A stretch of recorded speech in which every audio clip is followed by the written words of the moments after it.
चलिए आप सभी का स्वागत है आपके अपने YouTube channel दिशु coaching Chhattisgarh board पर। और आज देखने वाले हैं छत्तीसगढ़ बोर्ड परीक्षा 2026 के लिए जो कक्षा 12वीं के मेरे प्यारे विद्यार्थी हैं उनके लिए विषय अंग्रेजी, ठीक है, जो कि आप लोग का पेपर 10 मार्च को है।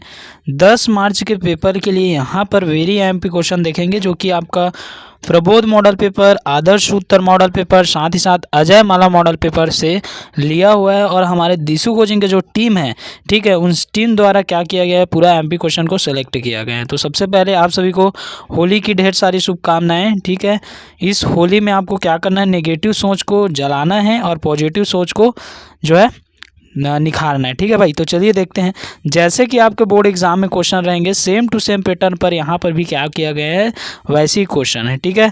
तो यहाँ पर देखिए सबसे पहला आपको क्वेश्चन में देखने को मिलेगा, read the following passage and answer the question that follow. मतलब कि भाई यहाँ पर जो है ना, ये आप लोग का पढ़ा हुआ जो नहीं है, मतलब कि अनसीन पैसेज है, ठीक है।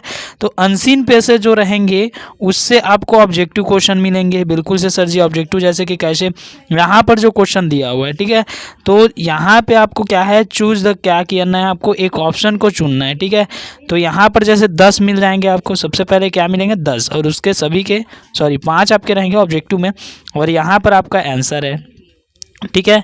यहाँ पर आपका क्या हो जाएगा, आंसर आ जाएगा। सर जी इतना तो समझ में आ गया, क्लियर हुआ। तो ठीक है, यहाँ पर आंसर और क्वेश्चन दोनों ही मिल जाएंगे, तो कोई दिक्कत वाली बात नहीं है, ठीक है।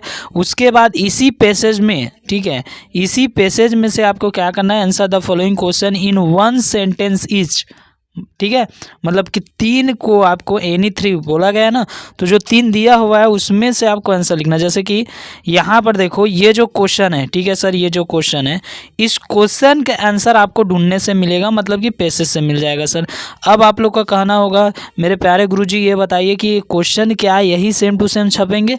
तो बिल्कुल से भाई, आप फिजिक्स का पेपर उठा के देख लो, केमिस्ट्री का पेपर उठा के देख लो, मैथ्स का पेपर उठा के देख लो, बायो का पेपर उठा के देख लो, इन सभी में, ठीक है, 12th की मैं बात करूं तो सभी में जो क्वेश्चन आए हुए हैं वो एकमात्र दिशु कोचिंग के जो बताए हुए हैं उससे 100% जो है यहीं से आए हुए हैं क्वेश्चन, ठीक है।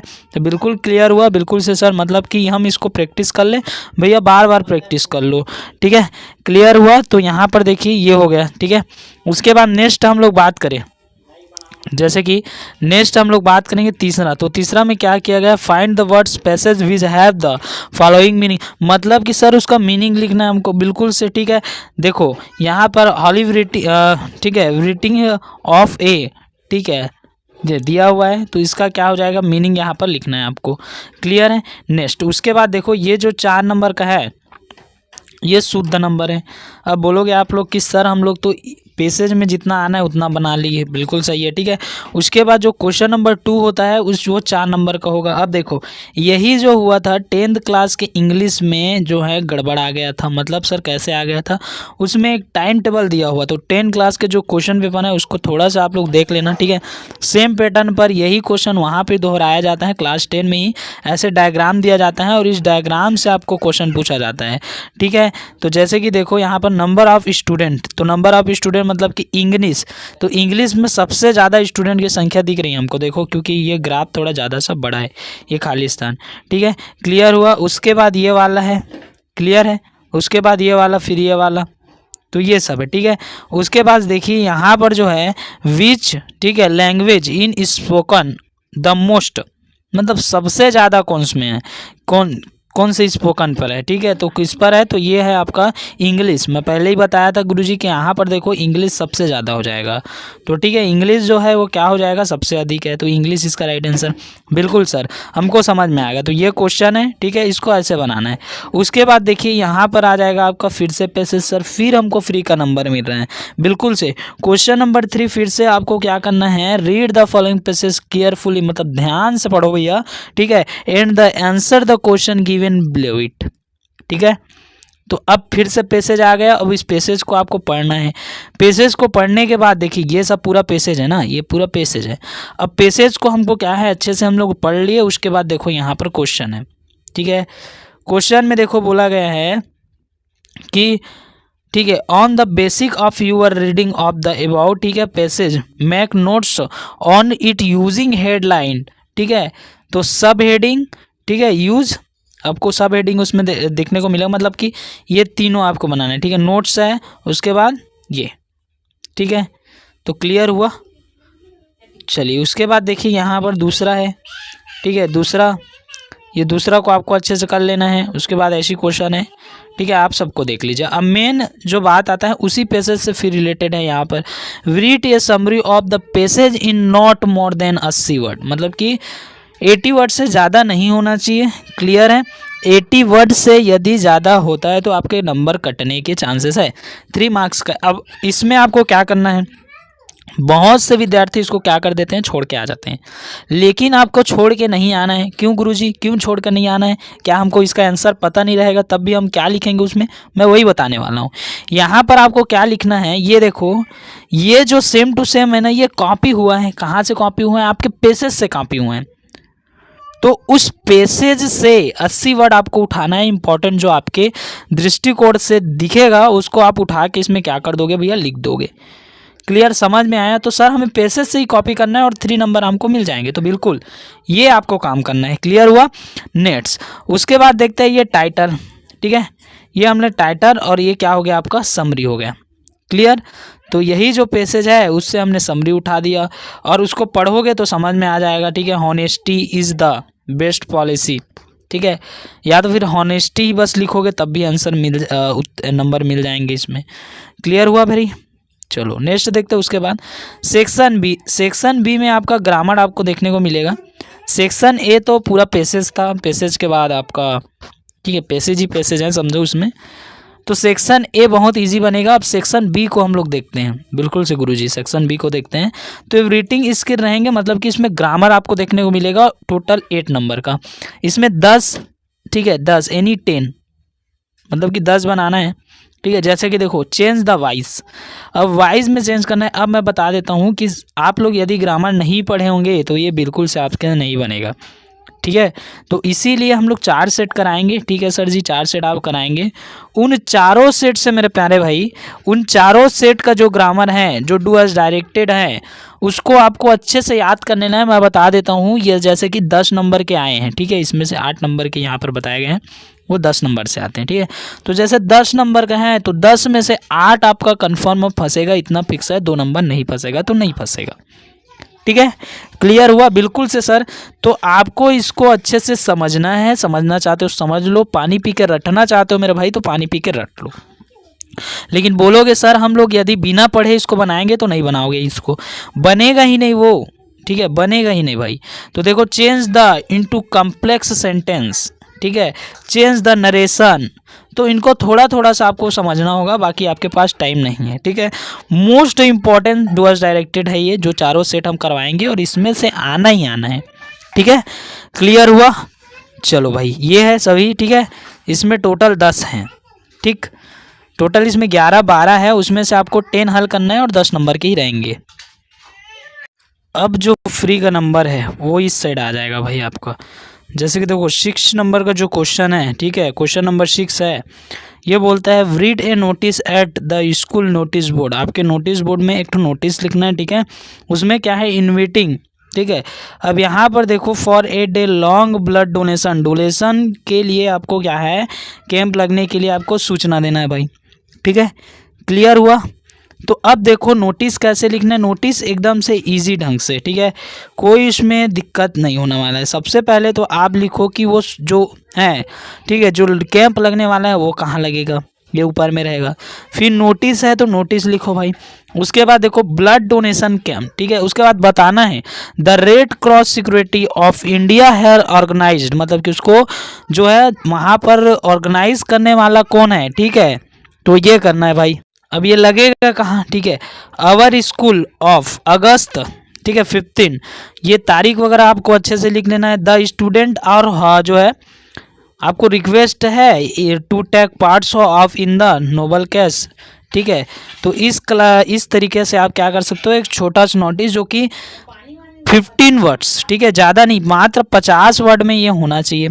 क्लियर है? बिल्कुल गुरुजी, इतना तो हमको समझ में आ गया। उसके बाद देखो आपको वो वाला नोटिस नहीं आता है, खैर नोटिस आना ही चाहिए क्योंकि उसमें कुछ ज़्यादा करना नहीं है, सब तो इसमें दिया रहता है। अब देखो दूसरा नोटिस क्या बोलता है कि यू आर प्रदीप वर्मा, ठीक है, कैप्टन ऑफ द, ठीक, Indira house in your school, Saraswati Vidya Mandir Durg, ठीक है भाई, ठीक है। यू हैव, ठीक, फाउंड, ये जो है blue blazer laying on the school play ground, ठीक है। Read A notice, the school notice giving information of the same, ठीक है भाई। तो नोटिस में मैं क्या बताऊं, सबसे पहले तो जहाँ से आपको वो हो रहा है, ठीक है, ऑर्गेनाइज्ड है, या जहाँ पर आपको स्कूल है तो स्कूल का नाम ऊपर में रहेगा, फिर नोटिस रहेगा, किस लिए नोटिस लिख रहे हैं वो यहाँ पर रहेगा, ठीक है। उसके बाद आपका जो डिटेल है वो डिटेल इसमें लिखना है आपको। अब देखो, अब बोलोगे सर हमें इंग्लिश नहीं आता, तब हम क्या करेंगे, ठीक है, आपको याद भी नहीं होता, इंग्लिश भी नहीं आता, तो मैं बोल रहा हूँ ऐसे विद्यार्थियों को यहाँ पर शेयर कर दो ये क्लासेस को जो पास होने की भी उम्मीद में नहीं है इंग्लिश में, ठीक है, तो यहाँ से पास हो जाएंगे भाई, 100% गारंटी देता हूँ। ये 4 सेट देखने के बाद यदि कोई विद्यार्थी फेल हो जाए तो फिर बताए हमको, ठीक है। 4 सेट है, वो 4 सेट जो है एग्ज़ाम में आएगा और उससे 90% तक नंबर आएगा आपका, यदि अच्छे से आप उसको याद कर लेते तब। हाँ, और टूटी फूटी भाषा में लिखते हो, ठीक है, टूटा फूटा इंग्लिश में लिखते हो तो भैया आप पास तो हो ही जाओगे, ठीक है। थोड़ा मीडियम है तो आपका 60% से कम नहीं आएगा, इतना भी फिक्स है, ठीक है। तो ये हो गया, चलिए नेक्स्ट देखते हैं। उसके बाद यहाँ पर देखो क्वेश्चन नंबर 7 है, ठीक है, स्वामी विवेकानंद इंटरनेशनल स्कूल, इस पर है, ठीक है। आपको देखो स्पोर्ट टीचर, ठीक है, 2 पोस्ट, ठीक, इस पर क्या करना है आपको लिखना है भाई, तो ये हो जाएगा फिर क्लियर। उसके बाद देखो अथवा में है तो अथवा में यहाँ आ जाएगा, ठीक है, सेम ऐसे इसको भी लोस्ट लिख सकते हो आप। उसके बाद ये आता है मोस्ट इम्पॉर्टेंट यहाँ से लेटर लिखने का। तो लेटर में क्या करोगे, read a letter to your friend inviting him her on your sister marriage, आपके दीदी का शादी है भैया, उसमें आपको क्या करना है, अपने दोस्तों को बुलाना है, उसके लिए आपको लेटर लिखना पड़ेगा। तो लेटर देखो सबसे पहले क्या लिखोगे, आप कहाँ से भेज रहे हो उसको लिखोगे, ठीक है। उसके बाद अपने मित्र का नाम यहाँ पर डियर राजू या डियर नहीं लगाओगे तो है भी प्रिय है इसीलिए बुला रहे हो तो डियर लगा देना, ठीक है। I am glad to inform, ठीक है, इन्फॉर्म, ठीक है, you about my sister wedding, ठीक, ऑन कब है कैसा है ये सब आपको डिटेल में लिख देना है यहाँ पर, ठीक है। फिर आपके ये भी बता देना है, ठीक है, आपका जो आप दोस्त है आपका नाम, ठीक है। उसके बाद देखो यहाँ पर यू आर अवंतिका, ठीक है, यहाँ पर देखिए क्या करना है आपको, colony Raipur read a letter editor to, ठीक है, एक्सप्रेस में आपको क्या है लेटर लिखना है, ठीक है। ये देखो लाउड स्पीकर पर प्लेइंग ऑफ लाउड स्पीकर, ठीक है, तो ये हो गया, ठीक। नॉइस पोल्यूशन, जब लाउड स्पीकर बढ़ता है तो क्या हो रहा है, नॉइस पोल्यूशन हो रहा है, तो इस पर आपको एप्लीकेशन लेटर लिख के आपको बताना है, ठीक है। ये हो गया, चलो नेक्स्ट देखते हैं। उसके बाद फिर यहाँ पर आ जाता है, यहाँ पर जो है देखो read an article in about कितने वर्ड्स पे लिखना है, 250, मतलब कि 250 वर्ड पे। तो देखो pollution problem, yoga for better living, power of role computer of, यहाँ से जो है ना भाई, यहाँ से स्पोर्ट पर एक तैयार कर लेना और वो 100% आएंगे, ठीक है। स्पोर्ट पर एक तैयार कर लेना और एक और क्या तैयार करना है मैं चौथा सेट पर बता दूंगा, मतलब इनमें से आप अभी मत करो कोई भी, ठीक है। खैर समय भी तो नहीं है सर, तो कब बताओगे, तो चौथा सेट डल जाएगा, ठीक है, आज नहीं तो कल डल जाएगा, कल में डल जाएगा, तो अभी समय है, ठीक है। और बाकी आपके टीचर बताए होंगे कुछ इंपॉर्टेंट, तो उसको भी आपको देख लेना है, ठीक है। तो ये हो गया, ये आपके रहेंगे, ठीक है, आर्टिकल है, तो ये हो गया आर्टिकल, ठीक है, न्यूज़पेपर पर है, ये पूरा आपको अच्छे से देख लेना है, ठीक है। ये रोल ऑफ कंप्यूटर इन, ठीक है, इंटरनेट इन आवर लिव्स, तो ये है सब, ठीक है। उसके बाद नेक्स्ट फिर देखते हैं सेक्शन सी, ठीक है। सेक्शन सी में क्या रहेंगे, जो सेक्शन सी है ये है आपके बुक का। सेक्शन ए में पैराग्राफ, ठीक है सर समझ में आ गया। सेक्शन बी में आपका ग्रामर है, नोटिस है, ठीक है, आपका एप्लीकेशन है, वो सब आ जाएंगे। लेकिन सेक्शन सी ये क्या रहेंगे, आपका बुक का है। कौन सा बुक का है ये भी यहाँ पर लिखा हुआ है, या फ्लेमिंगो। तो रीड द, अब यहाँ पर देखो पैसेज देंगे, उस पैसेज से आपको क्या करना है भैया, आंसर ढूंढना है, ठीक है। ये देखिए पैसेज और पैसेज से ये आंसर, ठीक है। तो इन पैसेज को अच्छा से पढ़ लेना है, इसका आंसर यहाँ पर दिया हुआ है, ठीक है। उसके बाद देखो रीड द फिर से आपको क्या दिया हुआ है, यहाँ पर पोट्री दिया हुआ है, पोयम दिया हुआ है, तो उस पोयम को पढ़ना है। अब देखो सबसे बड़ी बात यही होता है कि बहुत से स्टूडेंट क्या करते हैं, इस पोयम में आंसर ढूंढते हैं। तो मेरे भाई मैं बता दूं, इस पोयम में आंसर आपको नहीं मिलता। पोयम में आंसर ढूंढते ढूंढते थक जाओगे, लेकिन पोयम में आंसर नहीं है। तो इसीलिए पोयम को थोड़ा सा देख के अपना टाइम वेस्ट मत करना, ठीक है। पोयम के लिए आपको अच्छे से पढ़ना होगा। तो 4 सेट का चारों पोयम अच्छे से आप देख लीजिए, ठीक है। तो ये पोयम हो गया, पोयम का यहाँ पर आंसर दिया हुआ है आपको। उसके बाद क्या करना है, यहाँ पर देखिए, answer the following question in 30 words, मतलब कि 30 शब्दों में आपको आंसर लिखना है, ठीक है। तो ये हो गया आपका फर्स्ट 2 नंबर का। उसके बाद देखो यहाँ से 3 नंबर का क्वेश्चन आएगा, जिसमें आपको 40 से 50 वर्ड लिखना है, ठीक है। ये आपका क्वेश्चन है, क्वेश्चन के बाद आंसर भी है। उसके बाद देखिए नेक्स्ट है यहाँ पर हाउ डिड द, ठीक है, episode change the palliative of the parents, ठीक, ये है। तो ये भी 3 नंबर का है, ठीक है। उसके बाद आपका 75 से 100 वर्ड में लिखना है, ठीक है। यहाँ पर आपको देखो करेक्टर स्केच लिखने को आता है, ड्रॉ बोला गया है, देखिए करेक्टर स्केच है, उसके बारे में आपको लिखना होता है लगभग 75 से 100 वर्ड में, ठीक है। उसके बाद देखो यहाँ पर word the them lesson of last lesson, last lesson का नाम लास्ट लेसन क्यों है ये आपको बताना है। उसके बाद देखिए यहाँ पर 30 वर्ड में फिर है 2 अंक का, ठीक है। और उसके बाद देखा जाए तो जस्ट द टाइगर किंग, ये बहुत ही इम्पोर्टेंट है और बार बार आ रहा है द टाइगर किंग, तो इस बार देख भी लेना आप लोग, ठीक है, क्योंकि अगले बार नहीं पूछा गया था, तो इस बार आएगा ही आएगा द टाइगर किंग। चलिए नेक्स्ट, उसके बाद ठीक है, जस्टिफाई द टाइटल, ठीक है, इसको आपको जस्टिफाई करना है। तो ये इस प्रकार से आपका जो सेट नंबर 2 है, सेट नंबर 2 कंप्लीट होता है। सेट 1 डल चुका है आपका, ठीक है, सेट 2 है ये, और उसके बाद सेट 3 डल जाएगा, सेट 4 भी डल जाएगा बहुत जल्द, ठीक है। तो मिलते हैं फिर नेक्स्ट क्लास में। जय हिंद, जय भारत और जय छत्तीसगढ़।